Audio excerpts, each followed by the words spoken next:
Hi, this is Jenny Langley, author of the new Maudsley training manual. In this video, we're looking at exercise 10.4, which is all about the nutritional risk ruler. So it's a form of the readiness ruler, which you may have been familiar with earlier in the model. And it's a really useful tool to open up conversations about how ready your loved one is to start to take more responsibility for their own nutrition, or if they've really thought about how are they going to make sure they have enough food when they go to the Reading Festival, for example, or they're going on holiday with friends, or they're going off to university.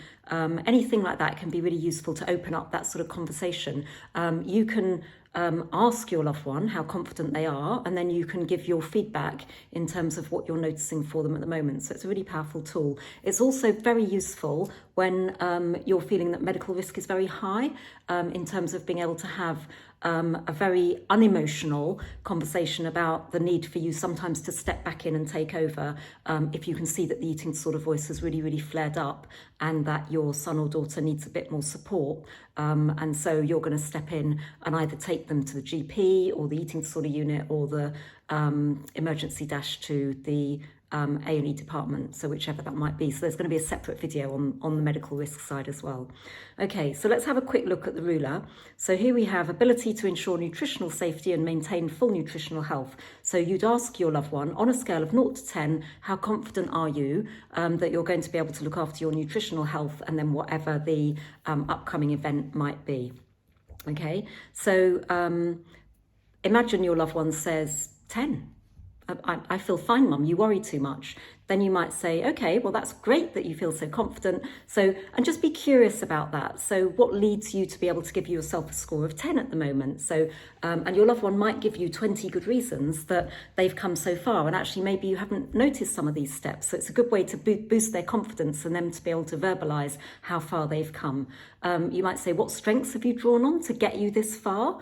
I'm so proud of you that you've come this far. And if they say a lower score, so maybe they say 7, because I'm still struggling in some areas, then you might be curious about what would have to happen to increase your score, maybe up by a half a point or 1 point. Who could help? When could they help? How could they help? All that sort of thing can be really useful in terms of that looking forward and visualizing what might help them to regain their original confidence around their own nutrition. Now, if there's a discrepancy between the score they give you, so say my son says 10 and I'm thinking 5, then I could be curious about that. So I'm interested you give yourself a score of 10.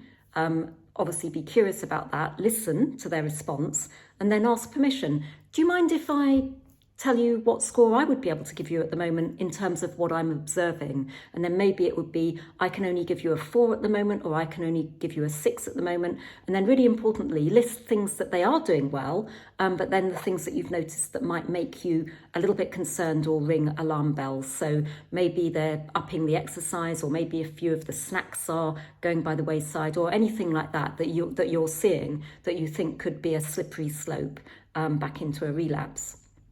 Or it might be that they give themselves a lower score. So people with eating disorders have very low self-esteem, don't they? So it might be they give themselves a 3 or a 4, and actually you can see that they've come further than that, and you would be giving them a 7 or an 8. So you could then say, well, I could give you actually a higher score at the moment because I've seen that you've really been making efforts in terms of, and then listing whatever it is that you've seen them doing that gives you more confidence than they've got at the moment. So it's a really useful tool.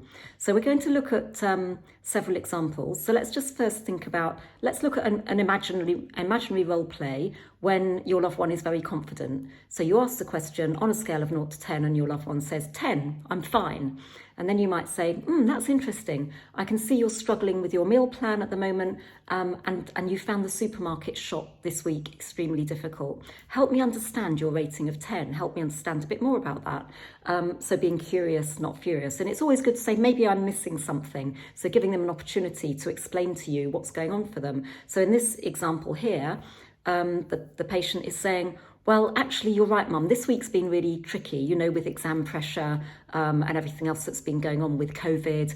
I've been a bit more anxious. So maybe it's been more like 7 this week. But in terms of after the exams are over and I'm looking forward to the summer, it will be back at 10.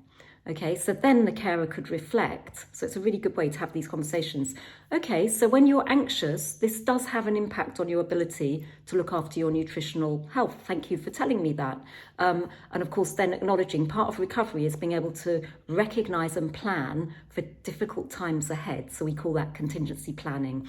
And then maybe not now in this conversation, but maybe at some stage before you go off to Reading Festival or university, we can sit down and just think about a few things that, what could you do if you're feeling anxious about exams, or what could you do if you're anxious about a social setting, or what could you do if you feel that you're embarking on too much exercise again.